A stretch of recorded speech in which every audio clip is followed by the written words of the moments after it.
Ya, perkenalkan nama saya Iwan, saya di section Power dan HE. Ya, saya alumni ITF. Kalau yang belum tahu, ITF itu Institut Teknologi Medan, fakultas teknik tertua di Sumatera. Tapi sekarang udah tutup. Ya, jadi di kampus inilah saya direkrut dari Gamma Hop atau dulu namanya Gamma Hop, sekarang KPR. Disitulah saya ikut tes, psikotes, interview.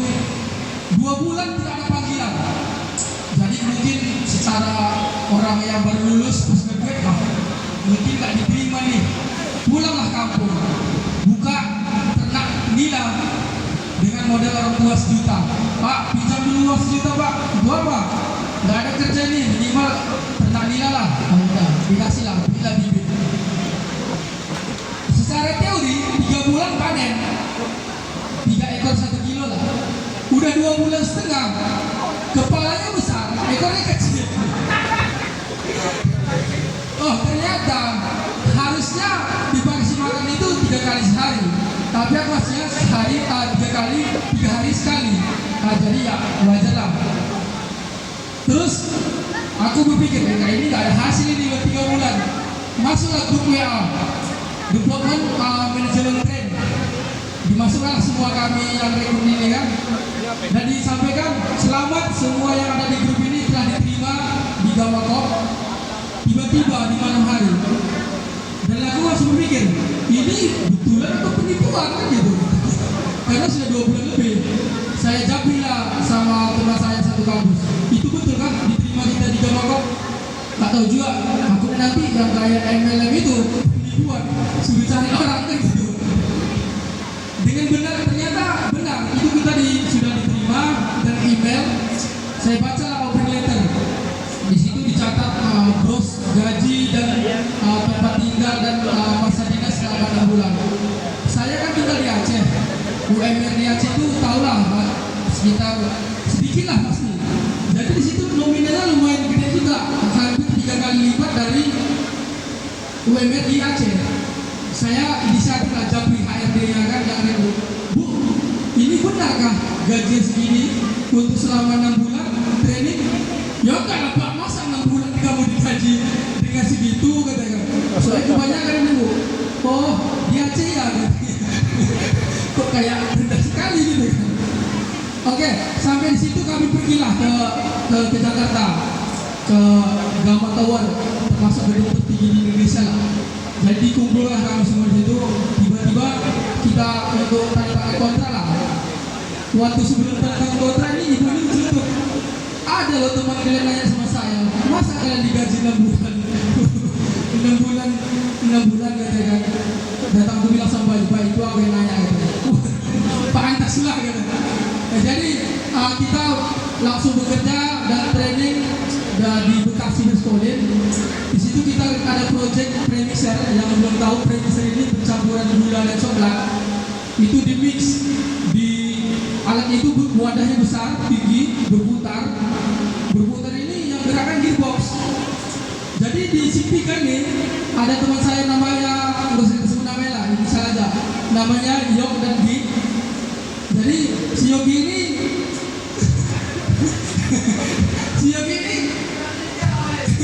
di CPK ini ada suatu trouble. Jadi yang udah tahu mungkin dia masih ingat lah ngomongnya.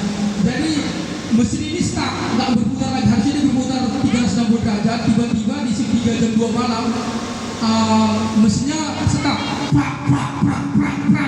tidak mau berputar. Si Yogi panik dan spontan tiba-tiba mesin itu berhenti dan dia melihat si Aceh mematikan tombol stop.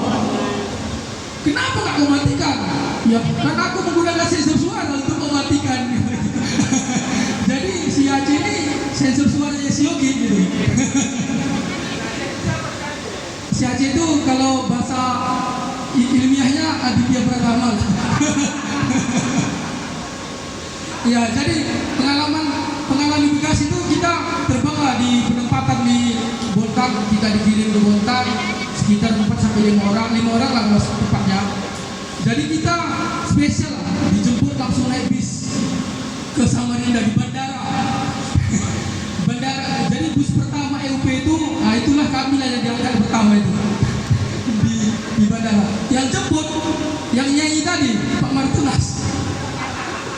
tunas dengan style yang brewok, agak gelap sedikit dan tidak mudah senyum, dan kita dijemput. Kami orang yang nggak pernah ke Kalimantan, pikirannya negatif. Dijemput, Pak, ini betul kan jemputan pabrik? Iya, saya jemput. Kami lihat-lihat kiri kanan. Oke lah, percayalah. Naik kami ke bis, kami naikkan barang.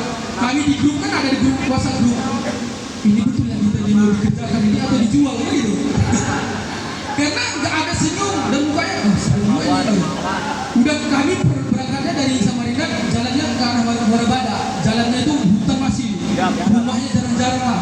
Kami lihat di Google Map, EUP itu belum ada, masih tanah kosong. Ini pabriknya betul ada tuh nggak sih gitu. Apa perjualan manusia gitu.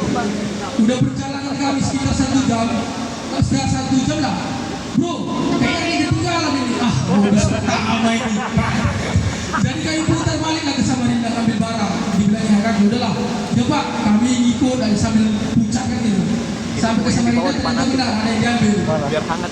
Iya, biar hangat itu. Berangkat lagi di Samarinda ke Bontang.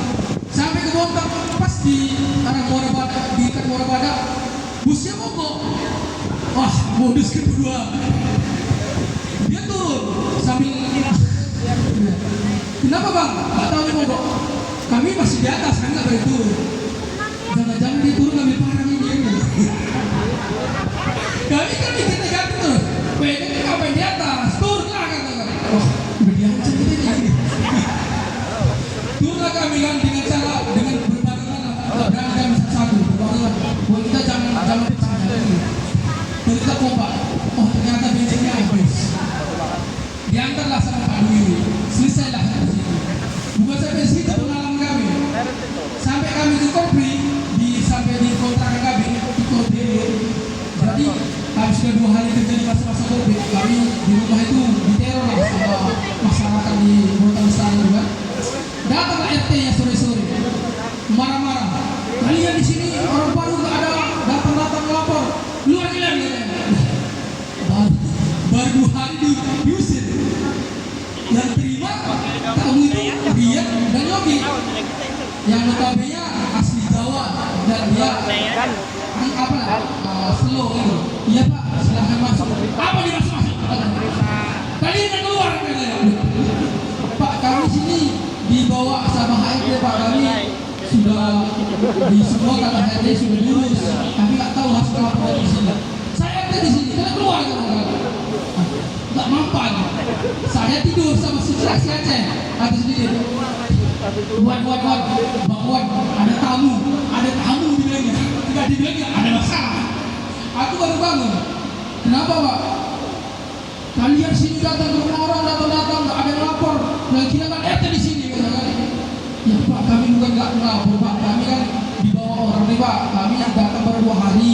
Kami tanya kemarin apa yang perlu kami siapkan, nanti sudah semua. Gak ada kenapa kalian kasih saya kan? Oh ya Pak, kenapa? Saya coba hubungi HRD saya, hubungi lah. Menunggu HRD datang, dia masih marah-marah. Dan sudah mulai tenang lah, sudah mau minum, duduk bersama saya. Yogi pergi sama Rino ke pasar. Jadi saya sudah tenang. Yogi berpesan sama Rino, no, nanti sampai rumah, bos ikut campur. Ada masalah itu, nanti berdak menunjukkan keadaan. Oke, kata si Rino. Tiba si Rino dan Yogi datang rumah dengan santainya si Rino berkata, kenapa mau sini? Saya RT, gak ada